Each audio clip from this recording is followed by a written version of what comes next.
Hello दोस्तों, तो आपका स्वागत है आपके अपने चैनल टेक्निकल स्टडी पॉइंट पे। और लास्ट क्लास में हमने देखा था 50 क्वेश्चन, है ना, जो आपके वर्कशॉप कैलकुलेशन एंड साइंस के हैं, वो हमने 50 क्वेश्चन देखा था, 1 से लेकर 50 तक। तो आज देखेंगे हम 51 से लेकर 100 तक, जो आपका वेल आर्टिशन के लिए है, ये पार्ट 2 है, और सारे ट्रेड्स के लिए ये एलिजिबल है ना।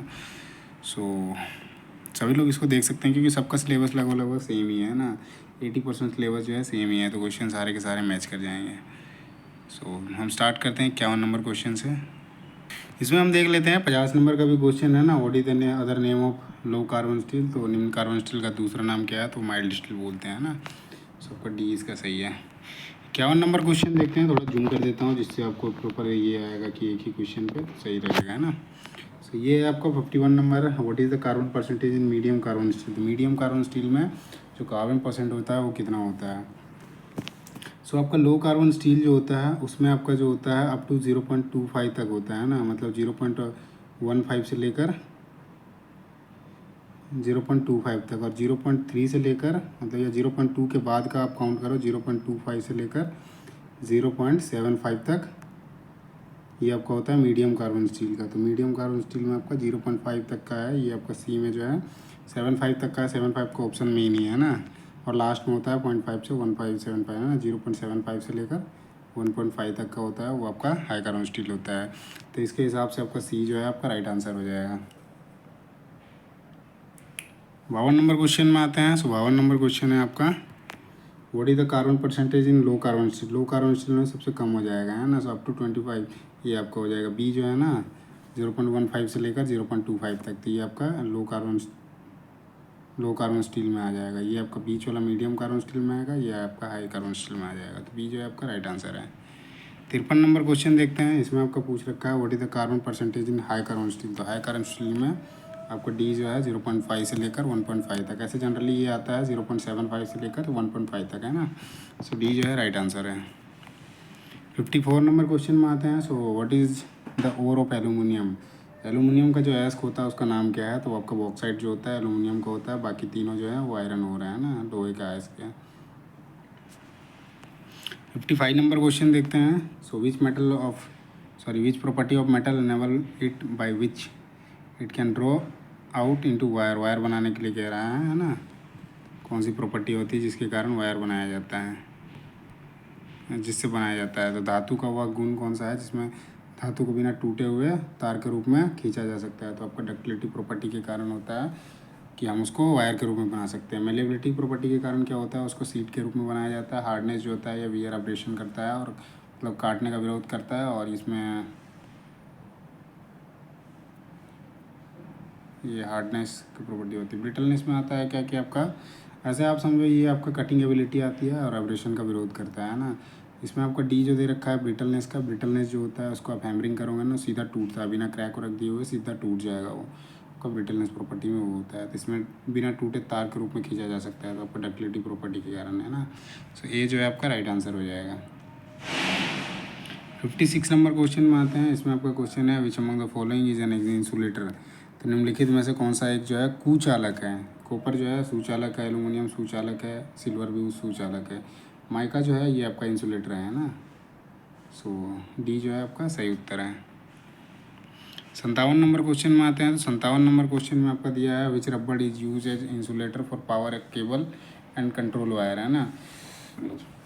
विद्युत केबल और नियंत्रण तारों के लिए इंसुलेटर के रूप में किस रबड़ का उपयोग किया जाता है उसके बारे में पूछा है। तो सिलिकॉन रबड़ जो होता है उसका उपयोग किया जाता है आपका जो विद्युत केबल होते हैं या नियंत्रण तार होते हैं उसके इंसुलेटर के रूप में, है ना। तो सी जो आपका राइट आंसर हो जाएगा। 58 नंबर क्वेश्चन में आते हैं। इसमें आपका क्वेश्चन है which alloy steel is use to make permanent magnet. स्थायी चुंबक बनाने के लिए किस मिश्र धातु का उपयोग किया जाता है। तो उसमें आपका कोबाल्ट स्टील होता है ना। सो डी जो है आपका राइट आंसर हो जाएगा। अगले क्वेश्चन पे आते हैं। सो अगला क्वेश्चन आपका है which insulator is use in overhead line, है ना। सो इनमें से किस कुचालक का उपयोग ओवर हेड लाइनों में किया जाता है। तो ओवर हेड लाइन में जो यूज़ किया जाता है उस इंसुलेटर का नाम पूछा है। सो इसमें आपका ओवर हेड जो होता है उसमें जनरली यूज़ किया जाता है पोर्सिलीन का, है ना। ये आपका डी जो है आपका सही उत्तर हो जाएगा। बाकी सारे भी यूज़ किए जाते हैं लेकिन ये ज़्यादातर निचले स्तर में ओवर हेडेड में आपको पोर्सलिन का यूज़ किया जाता है। पीवीसी का आपको जनरल पीवीसी और रबड़ जो है ये आपको मिल जाएगा जो इलेक्ट्रिकल ये घरों पे लगते हैं उसमें ये सारे लगते हैं। माइका का जो होता है ये इंडस्ट्रियल में ज़्यादा यूज होता है ना। और रबड़ का, सॉरी रबड़ कह रहा हूँ, पीवीसी का।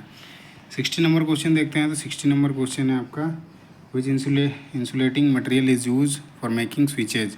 स्विच बनाने के लिए जो होता है किस कुचालक सामग्री का उपयोग किया जाता है उसके बारे में पूछा है। तो स्विचेज जो बनाते हैं उसमें जो इंसुलेटर इस्तेमाल में लाया जाता है उसके बारे में पूछा है। तो वो बेकेलाइट जो होता है, बेकेलाइट का इस्तेमाल में लाया जाता है ना। सो सी जो है आपका राइट आंसर हो जाएगा। पोर्सलिन का देख लिया, हाई ओवर हेडेड जो होता है तार उसमें करा जाता है। बाकी पीवीसी जो होता है आपके घर में और इंडस्ट्रियल में ज़्यादा यूज होता है इसका। 61 नंबर क्वेश्चन में आते हैं। तो 61 नंबर क्वेश्चन है, थोड़ा जूम आउट कर देता हूँ जिससे 4 ऑप्शन दिखाई दें आपको। सो 61 नंबर क्वेश्चन है, what is the name of the property of an insulation that should break down और puncture on application of high voltage, है ना। तो प्रतिरोधक का वह गुण कौन सा है, क्या है जो उच्च वोल्टेज पर के आने पर टूट जाना चाहिए या पंचर हो जाना चाहिए। तो आपका डाई इलेक्ट्रिक स्ट्रेंथ जो होता है उसमें ऐसी प्रॉपर्टी पाई जाती है जो इंसुलेशन जो होता है ब्रेक डाउन या फिर पंचर हो जाता है जब हाई वोल्टेज उसमें आता है ना। सो ये जो है आपका राइट आंसर हो जाएगा। अगले क्वेश्चन पे आते हैं 62 नंबर पे। तो 62 नंबर क्वेश्चन है, which alloy steel is using for making precious instrument. मतलब किस मिश्र इस्पात का उपयोग कीमती उपकरण बनाने के लिए किया जाता है। तो कीमती मतलब प्रीसियस जो इंस्ट्रूमेंट बनाने के लिए उपयोग किया जाता है उसमें एक मटेरियल यूज किया जाता है, एलॉय स्टील यूज किया जाता है। तो वो कौन सा स्टील यूज किया जाता है उसके बारे में पूछा है। तो आपका इनवार स्टील जो होता है वो इस्तेमाल किया जाता है ना। जैसे गेजेस वगैरह होते हैं ना वो आपके इनवार स्टील के बनाए जाते हैं। जैसे माइक्रोमीटर हो गया, वर्नियर कैलिपर्स हो गया, और जो अलग अलग टाइप के जैसे वेबल प्रोटेक्टर हो गया, ये सारे ज़्यादातर इनबार स्टील के बनाए जाते हैं ना। सो वो सारे प्रेसिजियस इंस्ट्रूमेंट होते हैं ना। सो सी जो है आपका राइट आंसर है। 63 नंबर क्वेश्चन देखते हैं। ये क्वेश्चन है आपका, which steel is use for making files and cold chisel.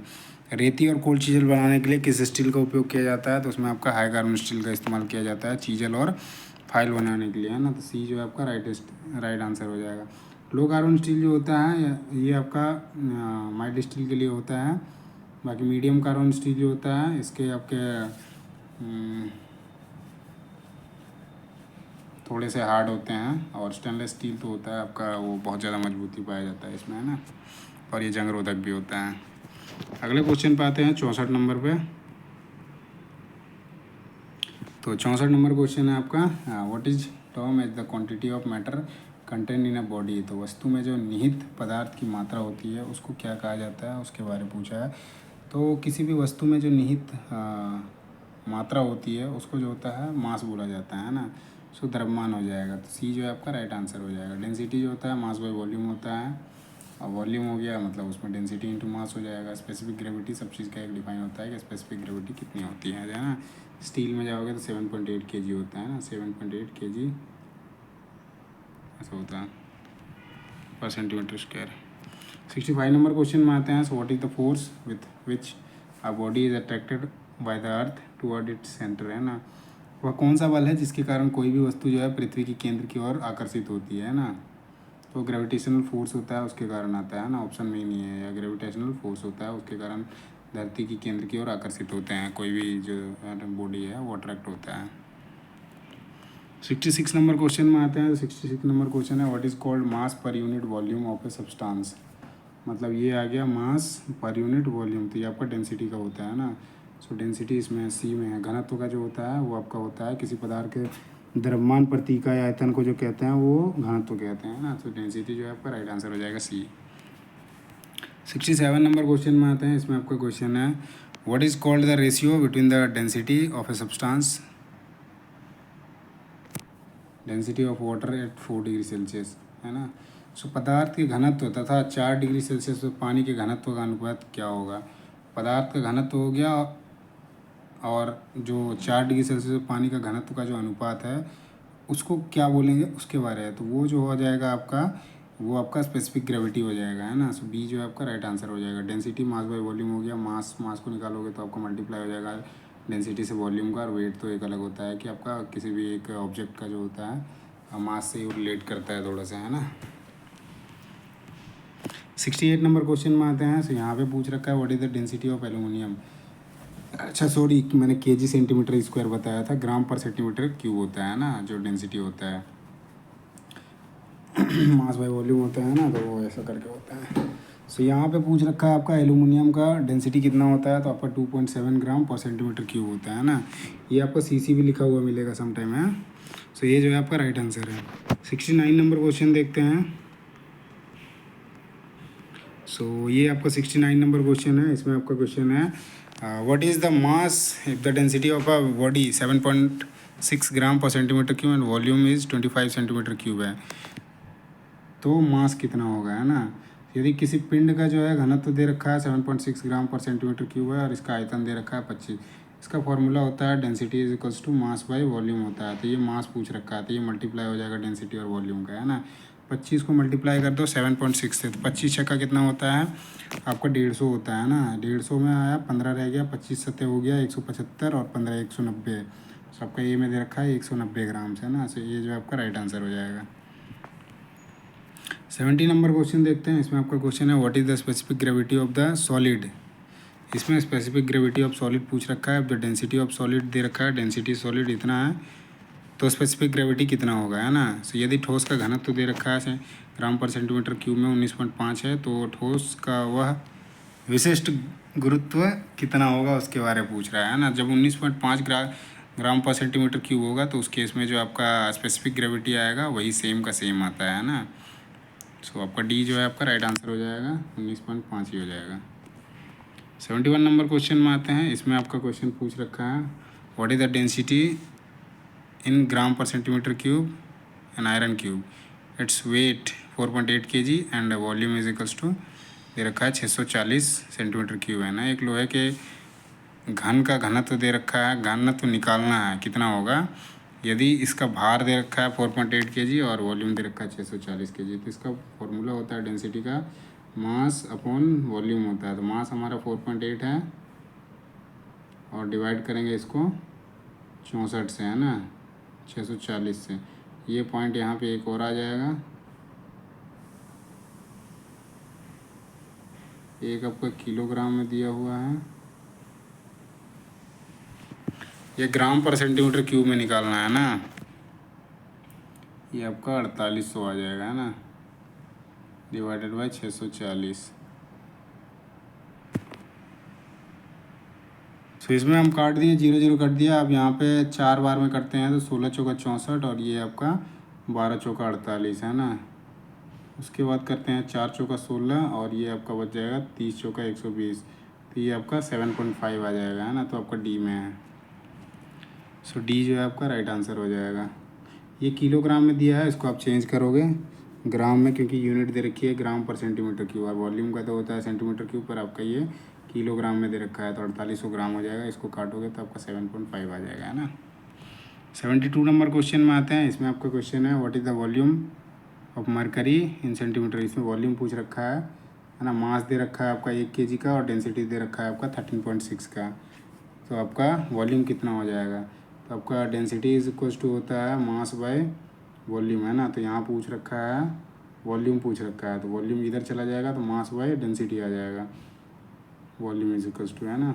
सो मास हमारा है 1 kg है, तो ये आपका 1000 हो जाएगा, डिवाइडेड बाय 13.6 हो जाएगा, तो ये आपका 0 ऊपर चला जाएगा। इसको जैसे हम काटते हैं 136 को, तो ये हमारा 3 चौका 12 4 चौका 16, है ना, 25 चौका 100। एक बार और काट देते हैं, 17 दूनी 34, ये आपका 1250। 17 से 17 सत्ते 19 से 17 सत्ते 19 से हो गया, फिर यहाँ बता 6 60 हो गया, 17 तिया 51 73 वहीं से आ रहे हैं ना, 17 तिया 51 9 बच गया, 17 पचे 85। आपका ये जो है आपका राइट आंसर हो जाएगा, 73.57 सेंटीमीटर क्यूब हो जाएगा, है ना। 73 नंबर क्वेश्चन में आते हैं। 73 नंबर क्वेश्चन है आपका what is the mass in gram if a force 15 dyne लिख रखा है, डाइंस होगा वो, है ना, acting on a mass m producing acceleration 2.5 centimetre per second square. यदि किसी वस्तु पर 15 सेंटीमीटर का बल लगाने से वस्तु 2.5 सेंटीमीटर पर सेकेंड स्क्वायर का त्वरण गति करती है तो वस्तु का द्रव्यमान क्या होगा। सो इसमें भी आपका वही करेगा, मास बाय मास निकालना है तो आपका मास क्या हो जाएगा, दोनों का मल्टीप्लाई हो जाएगा, डेंसिटी इंसू वॉल्यूम का मल्टीप्लाई हो जाएगा। तो 2.5 सेंटीमीटर को 15 से करते हैं।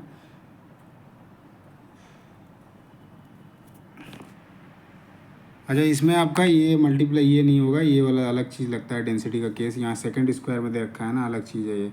तो ये 15 डायर दे रखा है तो ये आपका फोर्स हो जाएगा, फोर्स अपॉन एक्सेलरेशन हो जाएगा, है ना, F/A होता है। ये आपका मास निकालोगे तो यहाँ F/A हो जाएगा।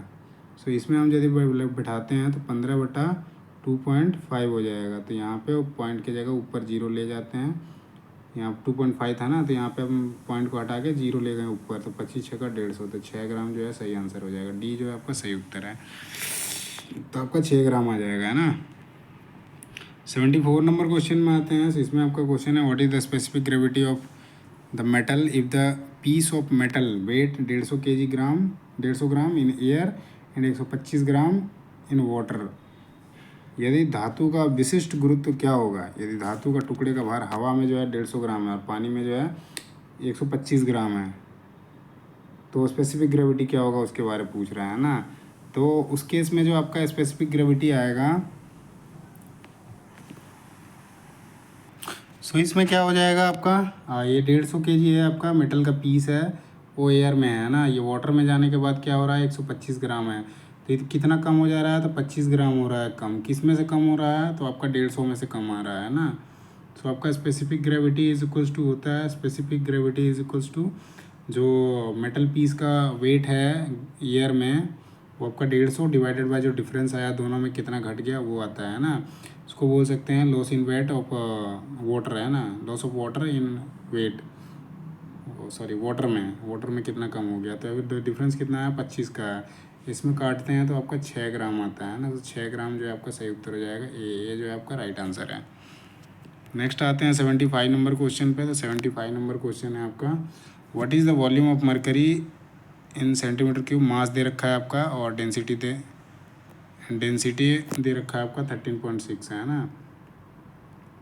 तो ये आपका 136 बटा ये 10 हो जाएगा, है ना। 10 जो है आपका सही है। कैसे निकालोगे, आपको वॉल्यूम निकालना है। तो वॉल्यूम इज इक्वल टू आ जाएगा मास बाई डेंसिटी, है ना। 136 बटा 13.6 है ना, ये पॉइंट लगेगा। तो यहाँ आपका जीरो हट जाएगा, पॉइंट हटेगा तो ये आपका 10 से डिवाइड हो जाएगा, 10 सेंटीमीटर क्यूब हो जाएगा। तो आपका डी जो है आपका राइट आंसर है।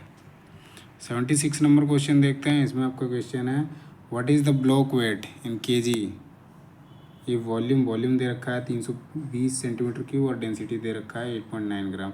दिए गए ब्लॉक का भार किलोग्राम में क्या होगा, किलोग्राम में मतलब मास निकालना है। इसका आयतन है 320 और घनत्व दे रखा है 8.9। तो मास इज इक्वल टू होता है डेंसिटी इंटू वॉल्यूम, मल्टीप्लाई कर दो 332 गुना 8.9, है ना। ये आपका ग्राम में है, ये सेंटीमीटर क्यूब में है। सेंटीमीटर क्यूब और सेंटीमीटर क्यूब कट जाएगा, ये अब मल्टीप्लाई करोगे 8 तिया 24, सो 320 इंटू 8.9, ये सो ये जो आ जाएगा आपका 2848 ग्राम आएगा, है ना। आप जब मल्टीप्लाई करोगे 320 को 8.9 से, तो आपका आ जाएगा 2848 ग्राम। अब यहाँ पे क्या है, केजी में दिया हुआ है, तो केजी मतलब 1000 से डिवाइड कर दो 2.848 केजी। तो बी जो आपका राइट आंसर है ना। 77 नंबर क्वेश्चन देखते हैं। ये आपका 77 नंबर क्वेश्चन है। इसमें क्या पूछा है, what is the specific gravity of the metal if the weight 6.5 kg air में है और 3.5 kg जो है वाटर में है ना। सो डिफरेंस कितने का आया, 3 का आया। किस पे आया, इस पे आया 6.5 पे, है ना। इसको डिवाइड कर दो तो काट दो तो ये आपका आ जाएगा 2.166। तो आपका सी जो है आपका राइट आंसर हो जाएगा, है ना। स्पेसिफिक ग्रेविटी का जो है फॉर्मूला निकालने का इस केस में तो आपका सिंपल है। पहले तो आप स्टील जो एयर में इसका वेट है उसको लिखो, है ना, 6.5 kg का है और कितना लॉस हुआ है दोनों के मतलब एयर से आपका वाटर में आया तो लॉस कितने का हुआ है, तो दोनों के बीच का डिफरेंस कितने का है, 3 का। अब इसको डिवाइड कर दो, ये आपका स्पेसिफिक ग्रेविटी हो जाएगा, तो 2.166 आएगा, है ना। सो आपका सी जो है आप राइट आंसर है। 78 नंबर क्वेश्चन में आते हैं। सो इसमें आपका क्वेश्चन है, what is the weight force of a car has a mass of 800 kg, take gram, gram में पूछ रहा है। ये आपका 9.81 मीटर पर सेकंड है। तो फोर्स निकालना है, तो फोर्स इज इक्वल्स टू होता है मास इंटू एक्सेलरेशन होता है। सो आपका मल्टीप्लाई कर दो 800 से, इसको मल्टीप्लाई कर दो तो आपका आ जाएगा सीधा का सीधा 800 मल्टीप्लाई 9.81। 8 से मल्टीप्लाई करो, बाद में आप जीरो लगा देना या जीरो हटा देना। सो 8 का 8 आ जाएगा, लास्ट में तो 8 आएगा, है ना। 8 अटे 8 अटे 64, 4 आया 6, 8 9 72 और 6 78, 48 48 78 48। तो आपका ए जो है आपका राइट आंसर है, इतना न्यूटन हो जाएगा, है ना। अगले क्वेश्चन पे आते हैं। सो अगला क्वेश्चन है 79 नंबर। ये आपका पूछ रखा है, what is the formula of speed, गति का सूत्र क्या होता है। सो दूरी बराबर समय बट्टा चाल होता है, चाल बराबर दूरी बट्टा समय होता है ना, चाल बराबर दूरी बट्टा समय होता है। तो यहाँ पे स्पीड का पूछ रखा है, तो स्पीड बराबर क्या हो जाएगा, दूरी मतलब डिस्टेंस बाई टाइम हो जाएगा। तो आपका ए जो है आपका राइट आंसर हो जाएगा, डिस्टेंस का वर्ड अपॉन टाइम, है ना, तय की गई दूरी बट्टा समय। ये जो है राइट आंसर है। 80 नंबर क्वेश्चन देखते हैं। इसमें आपका यूनिट पूछ रखा है, what is the unit of speed, गति की इकाई क्या होगी। तो दूरी को हम किससे नापते हैं, मीटर से करते हैं, टाइम को सेकंड से, तो मीटर पर सेकंड हो जाएगा। तो ये जो है आपका राइट आंसर हो जाएगा। 81 नंबर क्वेश्चन में आते हैं। यहाँ पे वेलोसिटी का पूछ रखा है, वेलोसिटी का फार्मूला क्या होता है, what is the formula for velocity, वेग का सूत्र क्या होता है। सो वेग का जो सूत्र होता है आपका, इसमें आपका डिस्प्लेसमेंट अपॉन टाइम होता है ना, निश्चित दिशा में दूरी और डिवाइडेड में समय। तो आपका बी में दे रखा है ना, बी जो आपका है राइट आंसर है। इसका यूनिट भी पूछ सकता है। आगे देखते हैं क्वेश्चन। ये आपका है, what is the unit for velocity, तो वेग की इकाई क्या होगी। तो वेग की जो इकाई होती है वो मीटर पर सेकंड हो जाएगा, है ना। सो ए जो है आपका राइट आंसर हो जाएगा। वेलोसिटी मीटर पर सेकंड, है ना। एक्सेलरेशन का होता है मीटर पर सेकंड स्क्वायर। आगे देखते हैं 83 नंबर क्वेश्चन। यहाँ पे क्वेश्चन है, so what is called if a body possesses only magnitude और साइज अलोन, है, जिस वस्तु में परिणाम या साइज होता है उसे क्या कहते हैं। जिसमें ओनली परिमाण होगा। इसमें दो तरह के क्वांटिटी होते हैं, एक स्केलर होता है, एक वेक्टर होता है। तो स्केलर में क्या होता है आपका खाली मैग्नीट्यूड होता है, और वेक्टर क्वांटिटी में क्या होता है मैग्नीट्यूड के साथ साथ उसमें डायरेक्शन भी होता है। तो इसमें खाली मैग्नीट्यूड दे रखा है, तो आपका 83 का जो है स्केलर क्वांटिटी हो जाएगा, है ना। तो डी जो है आपका राइट आंसर है। 84 नंबर क्वेश्चन में आते हैं। इसमें आपका क्वेश्चन पूछा है, what is called if a body possesses both magnitude and direction of velocity, है ना। यदि वस्तु में परिमाण और वेग दोनों हो तो उसे क्या कहते हैं, तो उसे वेक्टर क्वांटिटी कहते हैं, है ना। सो आपका सी जो है आपका सही उत्तर हो जाएगा, सदिश राशि कहते हैं। 85 नंबर क्वेश्चन देखते हैं। इसमें आपका क्वेश्चन है, what is the rate of change of displacement of a body, है ना। किसी वस्तु में विस्थापन के परिवर्तन की दर को क्या कहते हैं। तो आपका बॉडी मोशन में, है ना।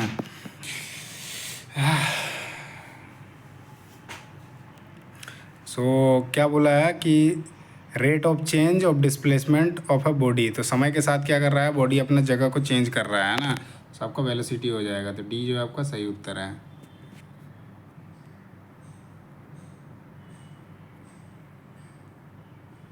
एटी 86 नंबर क्वेश्चन देखते हैं। इसमें आपका क्वेश्चन है, what is called if a body does not change its position with respect to its surrounding, है ना। यदि कोई वस्तु अपने परिवेश के संबंध में अपनी दिशा को नहीं बदलता है या स्थिति को नहीं बदलता है तो उसे क्या कहा जाता है, वो रेस्ट पोजीशन पे है ना। सो बी जो आपका राइट आंसर हो जाएगा, बॉडी एट रेस्ट, वस्तु का विश्राम में होना जो है, यदि वो कहीं मूवमेंट नहीं ले रहा है तो आपका विश्राम अवस्था में हो जाएगा। तो बी जो आपका राइट आंसर है।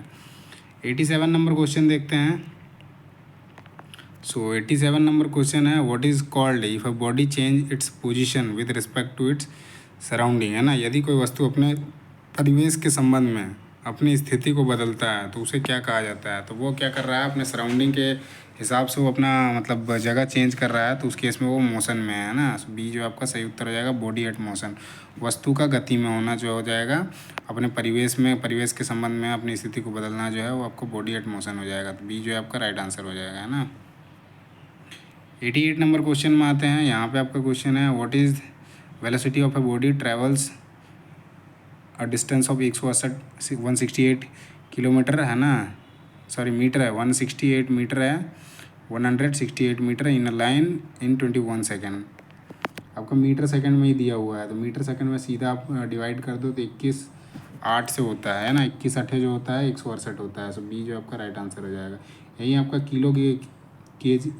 किलोमीटर पर आवर रहता है ना, उस केस में आपका चेंज करा जाता है 5/18 से, उसको फिर डिवाइड करते हैं ना। सो आपका बी जो है राइट आंसर है। इसमें मीटर में ही दे रखा है, मीटर पर सेकंड में ही दे रखा है यूनिट में। सो आपका 168 डिवाइडेड बाय 21 करोगे तो आपका सीधा 8 से ये कट जाएगा, है ना। सो 8 जो है 8 मीटर पर सेकंड सही उत्तर है बी। 89 नंबर क्वेश्चन में आते हैं। सो यहाँ पे आपका देखो ट्रेन से क्वेश्चन है, what is the speed of a train? 80 metre long train passes a railway station platform 120 metre length in 20 second. तो दोनों को जोड़ देते हैं, आपका 200 हो जाता है। और कितना टाइम ले रहा है? 20 सेकंड का ले रहा है ना। इसमें चेंज करना होता है, ये आपका देखो सेकंड में दे रखा होगा, अब उसको चेंज करना है तो 5/18 करेंगे इसको, है ना। सो 20, ये आपका 10 हो जाएगा, ये 5 दूनी 10 हो जाएगा, 18 दूनी 36 किलोमीटर पर आवर हो जाएगा। तो डी जो है आपका राइट आंसर हो जाएगा। क्या होता है देखो, जब एक ही दिशा में जा रही है ना, दिशा देखो, दिशा अलग अलग होती है तो समझ में आता है। एक आपका दिशा जो है, पहले देखो एक प्लेटफॉर्म है और उसके वहाँ से गुजरेगा, तो 80 मीटर तो ट्रेन की लंबाई हो गई और 120 मीटर जो है लंबाई होगी वो प्लेटफॉर्म का हो गया। तो टोटल कितना हो गया? 200 मीटर हो गया। कितना टाइम ले रहा है? 20 सेकंड ले रहा है। अब ये 20 सेकंड ले रहा है और हमारा जो आंसर दिया हुआ है वो किलोमीटर पर आवर में दिया हुआ है ना। तो इसको हम क्या करेंगे, फिर जो 20 सेकंड दिया है इसको हम चेंज करेंगे किलोमीटर पर आवर में, है ना। आप ऐसे भी कर सकते हो, ये आपका 200 हो गया, 200 हो गया और ये 20 को आप चेंज कर दो 5/18 में, है ना। 20 इंटू ये आपका 20 आ जाएगा नीचे, जो मैंने पक कर रखा था इसको 5/18, तो 18 ऊपर चला जाएगा, वैसे काटोगे तो आपका 36 किलोमीटर पर आवर आ जाएगा। डी जो है राइट आंसर है। 90 नंबर क्वेश्चन में आते हैं। इसमें आपका फार्मूला पूछ रखा है, what is the formula for acceleration? त्वरण के लिए सूत्र क्या होगा? तो आपका मीटर पर सेकंड स्क्वायर हो जाएगा, है ना। आंसर में नहीं दिया है, चलिए कोई नहीं। 91 नंबर क्वेश्चन में आते हैं। So what is the unit of acceleration of an object, है ना। यूनिट इसमें भी वही एक्सेलरेशन का पूछ रखा है, तो ये मीटर पर सेकंड स्क्वायर हो जाएगा, है ना। सो बी जो है आपका राइट आंसर हो जाएगा। अगले क्वेश्चन पे चलते हैं। 92 नंबर क्वेश्चन में, तो यहाँ पे आपका क्वेश्चन है, what is the acceleration of a car if the speed of the car has increase from 25 kilometre per hour to 40 kilometre per hour in 1 minute. एक कार का त्वरण क्या होता है यदि कार की गति 1 मिनट में 25 किलोमीटर से बढ़कर 40 किलोमीटर प्रति घंटे हो जाती है। तो उस केस में पूछ रहा है, तो 25 से 40 हो गया, है ना। तो इसमें डिफरेंस कितने का आया? 15 का आया। सो इसमें देखते हैं डिफरेंस 15 का है ना। इनिशियल वैल्यू देखते हैं, तो इसके आपका 25 है, तो इसको हम क्या करते हैं, इनिशियल वैल्यू को 25 लेते हैं। u is equals to 25 kilometre per hour है, इसको आप चेंज करते हो 5/18 किलोमीटर है ना। सो 18/5 से ये कट जाएगा, है ना।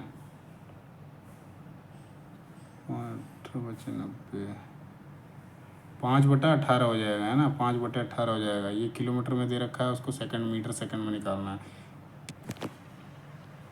तो ये आपका जब दे रखा है तो इसको हम जब चेंज करते हैं, ये आपका हो जाएगा 25 इंटू 5/18, है ना। इसको काटेंगे तो आपका आ जाएगा u इज इक्वल्स टू 6.94 आएगा, है ना। और v निकालते हैं, v जो हो जाएगा ये 40 किलोमीटर है, 40 इंटू 5/18, है ना।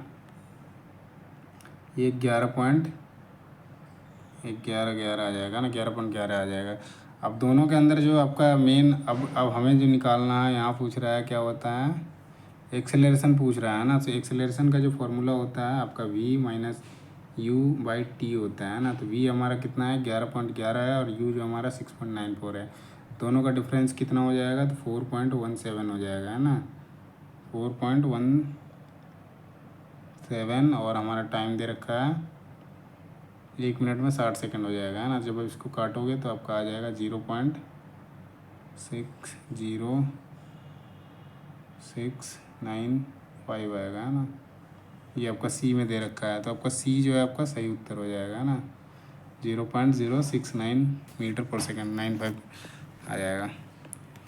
अगले क्वेश्चन पे आते हैं 93 नंबर क्वेश्चन पे। तो यहाँ पे क्वेश्चन है, what is the retardation of a car moving with a velocity of 50 kilometre per our is bought in rest in 45 second. 50 kilometre घंटा के वेग से चलने वाली कार को 45 सेकंड में विश्राम में लाया जाता है, तो उसका मंदन क्या होगा। मंदन के बारे में पूछ रहा है ना। सो इसमें क्या है, आपका इनिशियल वैल्यू दे रखा है 50 का, है ना। आप किलोमीटर पर आवर में दे रखा है, तो इसको हम चेंज करते हैं पहले। सो ये हमारा 50 इंटू 5/18 है ना। सो ये हम काटते हैं तो 25 और ये 9, मतलब 125/9 आ गया। ये आपका u इज इक्वल्स टू आ गया, है ना। u इज इक्वल्स टू ये आ गया। टाइम हमारा 45 सेकंड का है ना।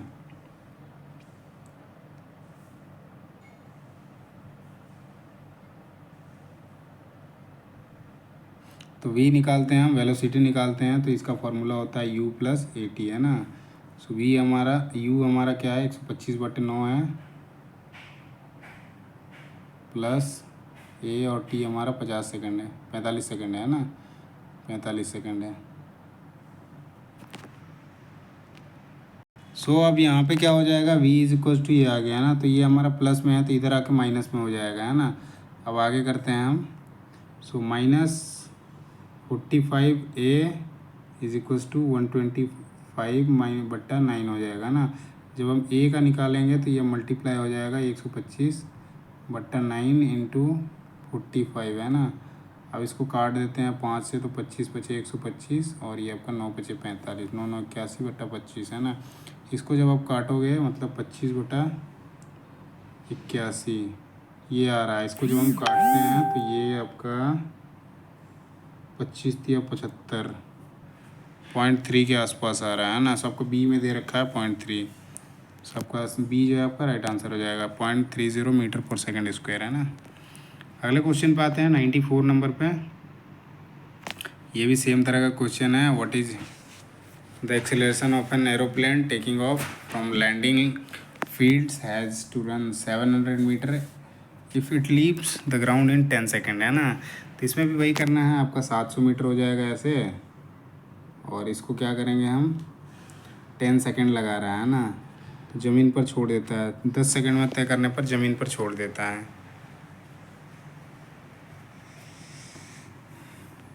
सो इसमें देखते हैं, तो इसमें आपका इनिशियल वैल्यू तो दे नहीं रखा है। इसमें फार्मूला होता है ut plus half AT square होता है ना।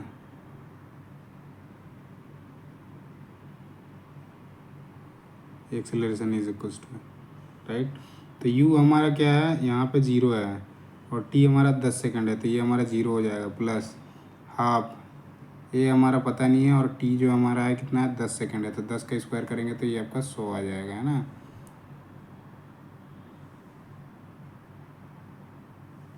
अब ये ऐसे जाते हैं हम, तो एक्सेलरेशन हमारा ये 50 हो जाएगा, है ना। ये 50a हो जाएगा,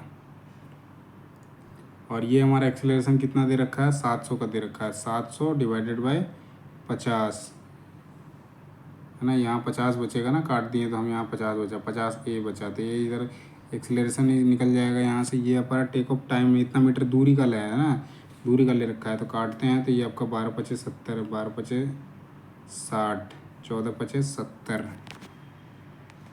सो आपका 14 मीटर पर सेकंड जो है आपका राइट आंसर हो जाएगा, है ना। सो डी जो है आपका राइट आंसर है।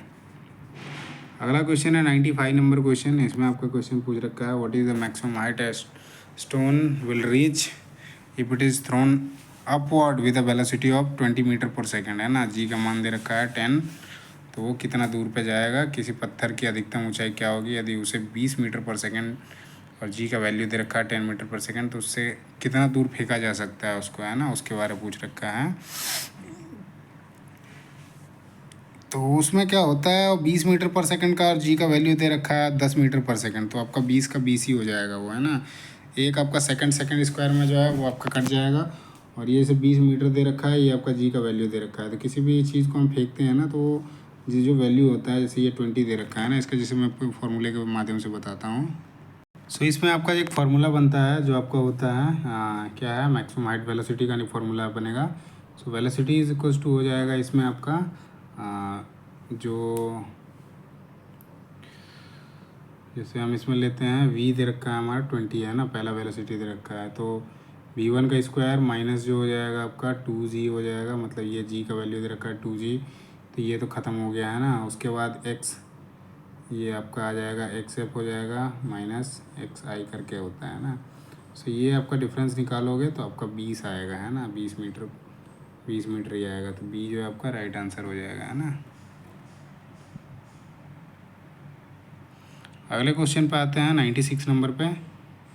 सो 96 नंबर क्वेश्चन है, what is the work done in unit time, है ना। एक इकाई समय में किया गया कार्य जो होता है वो क्या होता है, एक इकाई समय में जो किया गया कार्य होता है उसको पावर बोलते हैं ना।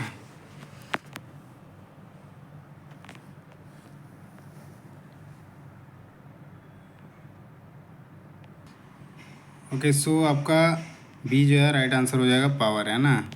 नेक्स्ट है 97 नंबर क्वेश्चन। यहाँ पे क्वेश्चन पूछ रखा है, so what is the capacity of a body to do work is called, है ना। किसी वस्तु की कार्य करने की जो क्षमता होती है उसको क्या कहते हैं, तो किसी भी वस्तु की जो कार्य करने की क्षमता होती है, कैपेसिटी होती है, उसको हम एनर्जी बोलते हैं ना। सो ए जो है आपका राइट आंसर हो जाएगा। अगले क्वेश्चन पे आते हैं।